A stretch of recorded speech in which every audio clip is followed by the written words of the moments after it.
Big Boss season 9 title winner யாரு, திவ்யாவா சபரியா அப்படின்ற கன்ஃபியூஷன்ஸ் போயிட்டே இருந்தது. இப்போ ஒரு பக்கம் ஷோ ஒரு சைடில் போயிட்டே இருக்கு. இருந்தாலும் இப்போ எதுக்கு ப்ரோ இந்த வீடியோ அப்படின்ற மாதிரி கேட்டிங்கன்னா, ஏன்னா தகவல் வந்துருச்சுங்க. ஸோ திவ்யா தான் கப் அடிச்சிருக்காங்க அப்படின்ற மாதிரி தகவல் தான். ஸோ திவ்யாவை பொறுத்த வரைக்கும் சீசன் 9 டைட்டில் வின்னர் அவங்க தான் ஆவாங்க அப்படின்றது மேக்ஸிமம் தெரியும். ஆனால் ஒரு டவுட் இருந்துகிட்டே இருந்தது, எங்க நடுவில் திடீர்னு சேனல் வந்து பார்த்தீங்கன்னா சபரி தூக்கி அப்போ கொடுத்துருமோ அப்படின்ற ஒரு டவுட் இருந்துகிட்டே இருந்து.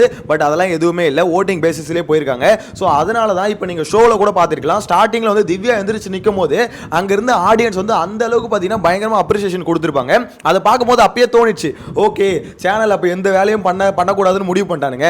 இன்கேஸ் அப்படி ஏதாவது வேலை பண்ணுற மாதிரி ஒரு எண்ணத்தில் இருந்திருந்தா கண்டிப்பாக திவ்யாவுக்கு வந்து கை தரக்கூடாது சொல்லியிருப்பானுங்க செட் ஆடியன்ஸை. பட் இந்த வாட்டி அப்படி சொல்லலை. அப்பயே எனக்கு தெரிஞ்சு போச்சு கம்பல்சரி இது வந்து அப்படி தான் நடக்க போகுதுன்னு. ஸோ இப்போதைக்கு வந்திருக்கக்கூடிய தகவலோ அதுதான் திவ்யா தான் டைட்டில் வின் பண்ணியிருக்காங்க அப்படின்ற மாதிரி தகவல் வந்திருக்கு. ஸோ இதெல்லாம் ஒரு பக்கம் இருக்கு. சொல்ல பார்வதி கமருதீன் இவங்க ரெண்டு பேரும் செட்டுக்கு வராங்களா இல்லையா அப்படின்ற மாதிரி கன்ஃபியூஷன் இருந்தது. கமருதீன் வராரு அப்படின்ற மாதிரி நேற்றே நம்மளுக்கு அப்டேட் கிடைச்சிரு வந்தாச்சு அப்படின்ற மாதிரி அப்டேட்டும் வந்துருச்சுன்னு வச்சுக்கோங்களேன். ஆனால் பார்வதி வராங்களா இல்லையா அப்படின்ற மாதிரி ஒரு விஷயம் போயிட்டே இருந்தது.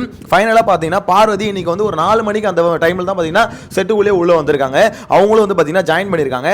ஆனால் விஜய் சேதுபதி அவர் ஒரு இன்வைட்டை கொடுத்தார்ல, உண்மையிலே சொல்கிறேன் விஜய் சேதுபதியை பாராட்டி தாங்க ஆகணும். ஏன்னா அந்த மனுஷன் ஆக்சுவலாக அவர் வந்து பார்த்தீங்கன்னா அவர் சைடில் தான் இன்வைட் போயிருக்கு. ஓகேங்களா, இந்த இடத்துல பார்வதிக்கும் சரி கமருதீனுக்கும் சரி அதாவது ரெட் கார்டு கொடுத்துடும், அவங்க பண்ணது தப்பு தான், அவங்க பண்ணது அழிச்சாட்டியம் தான், என்னதான் இருந்தாலும் இதெல்லாம் ஒரு பக்கம் இருக்கட்டும். இருந்தாலும் அவங்க அந்த சீசனோட கண்டஸ்டன்ட், அது மட்டும் இல்லாமல் அவங்க மூலியமாக இந்த ஷோ ஓடி இருக்கு. ஸோ அப்படின்ற பட்சத்தில் விஜய் சேதுபதி ரெட் கார்டு கொடுத்தாலும் அவங்க ரெண்டு பேரும் இன்வைட் பண்ணாங்களே, அது உண்மையிலே சூப்பரான விஷயம் அப்படின்ற மாதிரி சொல்ல தோணுது. நான் கூட பார்வதி எங்க அந்த ஈகோ பார்த்துக்கிட்டு வராமல், அதாவது என்ன வந்து ரெட் கார்டு கொடுத்து அமைச்சிட்டு என்னையே வர சொல்லுவீங்களா, எனக்குன்னு செல்ஃப் ரெஸ்பெக்ட் அப்படின்ற மாதிரி நினைச்சிட்டு வராமல் இருந்துருவாங்களோ நினைச்சேன். ஆனால் பரவாயில்லைங்க, அவங்களும் வந்திருக்காங்க. அந்த விதத்தில் பார்த்தீங்கன்னா பார்வதி கமருதீன் ஒரு லைவும் வந்திருந்தாங்க. ஸோ அதை பார்க்கும்போது ரெண்டு பேரும் என்னடா க்ளோஸாக இருக்கீங்க, ஆச்சரியமாக இருக்கடா அப்படின்ற மாதிரி தான் இருக்குது. இம்புட்டு சம்பவம் நடந்தும் ரெண்டு பேரும் க்ளோஸாக இருக்காங்கன்னா மேபி ஓகே இணைந்து வாழ வாழ்த்துக்கள் அப்படின்ற மாதிரி தான் சொல்ல தோணுது. நான்லாம் எதிர்பார்க்கலங்க, சத்தியமாக சொல்கிறேன். இவ்வளோ சம்பவம் நடந்ததுக்கப்புறம் பார்வதியும் கமருதீனும் டச்சில் இருப்பாங்க, அவங்க க்ளோஸாக இருப்பாங்க அப்படின்ற மாதிரி சத்தியமாக எதிர்பார்க்கல. நான் என்ன நினச்சேன், ஷோ முடிச்சு வெளியே வந்ததுக்கப்புறம் அவ்வளோதான் ரெண்டு பேரும் இதுக்கப்புறம் உன் மூஞ்சில் நான் முழிக்க மாட்டேன், என் மூஞ்சில் நீ முழிக்கூடாது அப்படின்ற மாதிரி ரெண்டு பேரும் பிரிஞ்சு போயிருப்பாங்கன்னு நினச்சேன். ரெண்டு பேரும் பொசுக்கு பார்த்தா ஒரே சோஃபால ஒண்ணா உட்கார்ந்து லைவ் போட்டுட்டு இருக்காங்க. டேய் யாரா நீங்க, எங்க இருந்து அவங்கள பிடிச்சாங்க அப்படின்ற மாதிரி தான் இருக்கு. பட் ஓகே, அவங்க ரெண்டு பேர் லைஃப் அவங்க எப்படி ஒண்ணா இருக்கட்டும், அது வந்து ஓரளவுக்கு ஒண்ணா இருந்தாலும் தப்பு இல்லைங்க. என்ன இப்ப அவங்க வந்து உள்ளுக்குள்ள அவங்க கேரக்டர் பார்வதி கமருதீனை பத்தி கேவலமா பேசுறதும், கமருதீன் பார்வதி பத்தி கேவலமா பேசுறதும் இந்த கேம்ல எல்லாமே பார்த்துருக்கலாம். மேபி அவங்களும் வெளியே போய் பார்த்துருக்கலாம்ல, அதெல்லாம் பார்த்து இவன் இப்படிதான் தெரிஞ்சு மேபி ரெண்டு பேரும் ஒண்ணா சேர்ந்தாங்கன்னா அது வந்து ஓகே, அவங்க ஓரளவுக்கு அண்டர்ஸ்டாண்டிங் வந்து தானே ஒன்று சேர்றாங்க. ஸோ அப்படின்னும் போது தப்பா சொல்லக்கூடாது, அது கிரிட்டிசைஸும் பண்ணக்கூடாது, ஓகே அப்படின்ற மாதிரி தான் சொல்லணும். பட் பார்வதி அந்த செட்டுக்குள்ள வராங்களே, அது வந்து பார்த்தீங்கன்னா கன்ஃபார்மே ஆகாம இருந்தது. என்னடா இந்த பொண்ணு வருதா இல்லையா அப்படின்ற மாதிரி தான் இருந்தது. பட் 4 மணி வாக்கள் தான் உள்ள வந்திருக்காங்க போல. ஸோ அதனால தான் அப்டேட்டும் லேட்டாக வந்தது.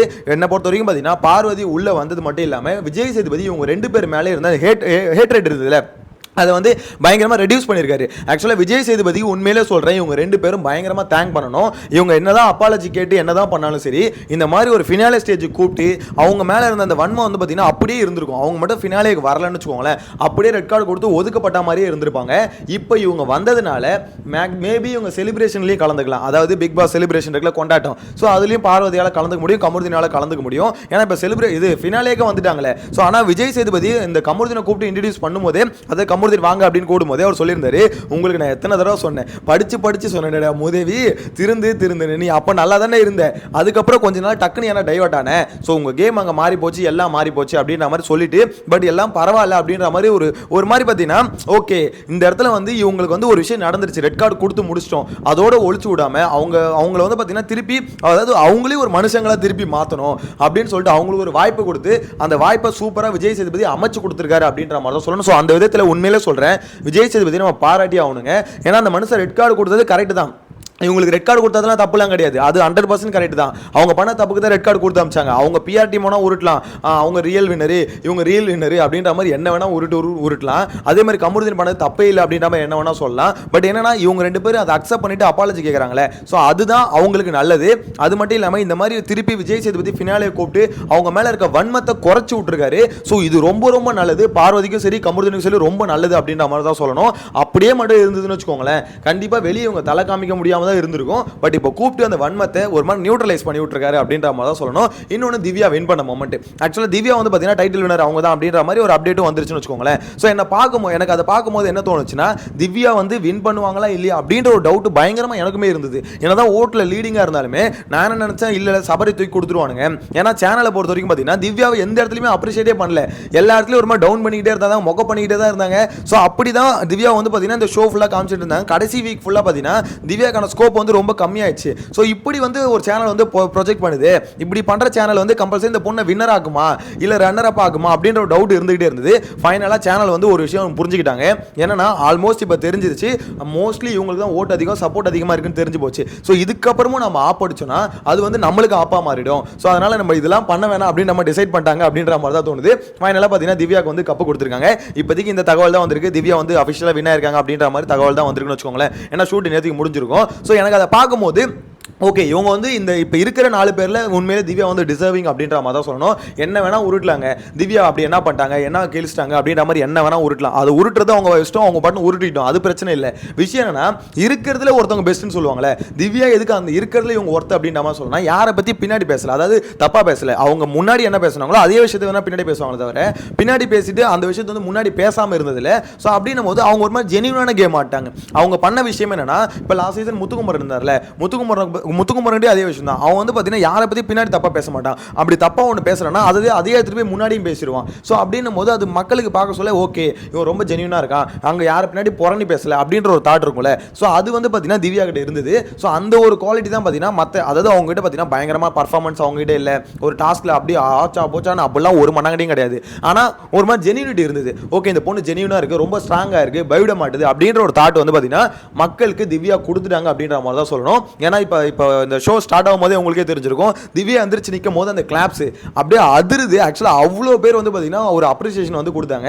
அது வந்து திவ்யாவாலே ஏற்றுக்க முடியல. சார் என்ன சார் இது ஒரு மாதிரி இருக்குது சார் அப்படின்ற மாதிரி அவங்களே ஃபீல் பண்ணுறாங்க. மேட்ரு என்ன பார்த்தீங்கன்னா, இது வரைக்கும் பாராட்டினதே இல்லைல்ல. விஜய் சேதுபதி வந்து கழுவி ஊற்றுவார், ஆடியன்ஸ் கிட்ட இருந்து பேச கைத்தட்டு வராது, ஒன்றுமே இருக்காதுங்க. விக்கல்ஸ் கூட இது அப்ரிசியேஷன் வந்திருக்கு, பார்வதிக்கு அப்ரிசியேஷன் வந்திருக்கு, எல்லாருக்கும் அப்ரிசியேஷன் வந்திருக்கு. கடைசி வரைக்கும் திவ்யாவுக்கு வந்து பார்த்தீங்கன்னா ஒன்றுமே இருக்காது. இந்த பொண்ணு விஜய் சேதுபதி வேற வக்கில் அப்படின்ற மாதிரி கிளிகிள்னு கிழிச்சு விட்டாரு. ஸோ அப்படிப்பட்ட ஒரு வக்கீலன்னு கேட்ட பொண்ணு தான் எனக்கு வக்கு இருக்கு அதனால தான் டைட்டில் அடிச்சிருக்கேன் அப்படின்ற மாதிரி காமிக்கிற ஒரு தருணம் தான் அந்த டைட்டில் அடிக்கிற மொமெண்ட் அப்படின்ற மாதிரி நான் நினைக்கிறேன். ஸோ என்ன பொறுத்த வரைக்கும் பார்த்தீங்கன்னா இருக்கிறதுல திவ்யா பெஸ்ட் அப்படின்ற மாதிரி நான் நிறைய தடவை சொல்லியிருக்கேன். அதுக்குன்னு பார்த்தீங்கன்னா திவ்யா தான் இந்த எப்படி சொல்கிறது ஓவராலாக டிசர்விங், இந்த கப்புக்கு டிசர்விங் அப்படின்ற மாதிரி நான் சொல்ல விரும்பல. ஏன்னா இப்போ இந்த சீசனை பொறுத்த வரைக்கும் இருக்கிற கண்டஸ்டன்ட்டே பார்த்தீங்கன்னா ஒரு மாதிரி மென்டலாக ஸ்டேபிளாக இல்லாத கண்டஸ்டன்ட் தான் ரொம்ப அதிகம். ஸோ அதனால் வந்து பார்த்தீங்கன்னா அதில் வந்து கம்பேர் பண்ணும்போது என்ன பொறுத்த வரைக்கும் இவங்க பெஸ்ட்டு, அதாவது ஓரளவுக்கு ஜெனியூனாக எல்லார்கிட்டையும் இருந்திருக்காங்க, யாரை பற்றி நெகட்டிவாக பேசல. இன்னொன்று கேமும் அவங்களால முடிஞ்ச கேம் ஆடி இருக்காங்க, கேம் ஆடாமல் உட்காந்ததில்ல. ஸோ எல்லா கேம்லையும் ஆடி இருக்காங்க. ஒரு சண்டைனா அந்த இடத்துல போய் முதல்ல கேட்டிருக்காங்க, சண்டையில் வந்து பார்த்தீங்கன்னா இன்வால்வ் ஆயிருக்காங்க. ஸோ அப்படின்னும் போது இந்த விஷயம்லாம் பிக் பாஸுக்கு ரொம்ப மஸ்ட் மேண்டேட்டரி. அதை பண்ண ஒரு பொண்ணு வந்து கப் அடிச்சது என்ன பொறுத்த வரைக்கும் ஓகே அப்படின்ற மாதிரி தான் தோணுது. ஸோ உங்களோட கருத்தை மறக்காம கமெண்ட்ல மென்ஷன் பண்ணுங்க. நீங்க என்ன நினைக்கிறீங்க, திவ்யாக்கு நெக்ஸ்ட் டைட்டில் வின் பண்ணதை பற்றி உங்களோட கருத்து என்னன்னு சொல்லுங்க. இன்னைக்கு நைட்ல லைவ்ல நம்ம டீட்டெயிலாக இதை பற்றி டிஸ்கஸ் பண்ணலாம். ஷோ முடியட்டும், ஸோ அதை பற்றி டீட்டெயிலாக டிஸ்கஸ் பண்ணலாம். அவ்வளோதான், finale, grand finale live. So இதில் வந்து பார்த்தீங்கன்னா எல்லாரும் கலந்துக்கோங்க, ஜாலியாக பேசலாம், டிஸ்கஸ் பண்ணலாம். இன்னைக்கு ஒரு சூப்பரான ஒரு எண்டிங்கை போட்டு முடிக்கலாம் இந்த ஷோக்கும் இந்த சீசனுக்கும் அப்படின்ற மாதிரி சொல்ல தோணுது. உங்களோட கருத்தை கமெண்ட்ல மென்ஷன் பண்ணுங்க. நெக்ஸ்ட் வீடியோல மீட் பண்ணலாம். டாடா, பை பை.